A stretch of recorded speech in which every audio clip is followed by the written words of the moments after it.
Welcome to a new video on artificial intelligence. Today, we're going on a time travel trip through the history of AI, from computers that play chess to chatbots that can talk like friends. So buckle up because our time machine is starting right now. Imagine stepping into a time machine. Zap! It's the year 1956. A group of scientists meet at Dartmouth College in the USA with one big idea. What if we could make machines that think like humans? That meeting became known as the birth of AI. Back then, computers were enormous. They filled entire rooms. But those scientists already dreamed of machines that could play games, solve puzzles, and maybe even understand language. Fast forward to 1997. A supercomputer named Deep Blue faces off against world chess champion Garry Kasparov and wins. It was a huge moment because chess isn't just about rules. It's about strategy and planning many moves ahead. When Deep Blue won, the world realized computers could do more than just calculate. They could actually think.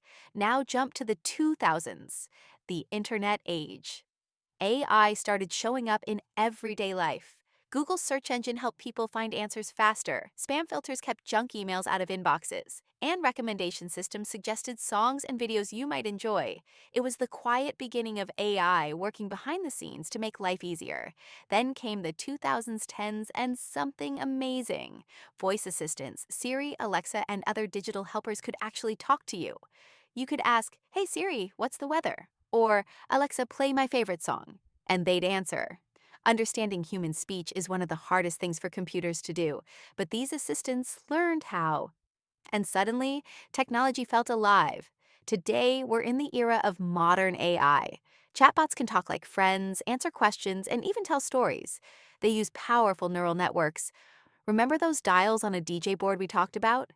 A DJ takes a song, twists the dials, and changes how it sounds. Maybe adds more bass or makes the beat louder, until it's just right. Neural networks work kind of the same way. They take in raw data, adjust millions of tiny dials, and turn it into the kind of information we want, like understanding a question, spotting a picture, or predicting what comes next. By tuning millions of little dials, AI learns the patterns in how people talk and can reply in full human-like sentences. That's how apps like ChatGPT can chat, explain, and even help with homework. So we've gone from a computer that could only play chess to a computer that can have a conversation. That's like going from a toy robot that just waves its arms to a robot that can dance, tell jokes, play Minecraft, and help you study. If you had your own AI robot, which would you pick? Would you want it to be a game master like Deep Blue or a talkative helper like a chatbot? Think about it. There's no wrong answer. Let's do a quick recap. 1956, AI was born at a science meeting. 1997, Deep Blue beat the world chess champion. 2000s, AI started helping us online with search and filters. 2010s, voice assistants arrived. And today, chatbots can talk, create, and even tell stories like us.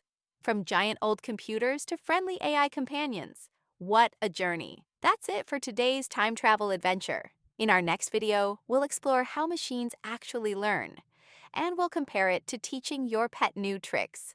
Don't forget to like, subscribe, and hit the bell so you don't miss it. See you in the future.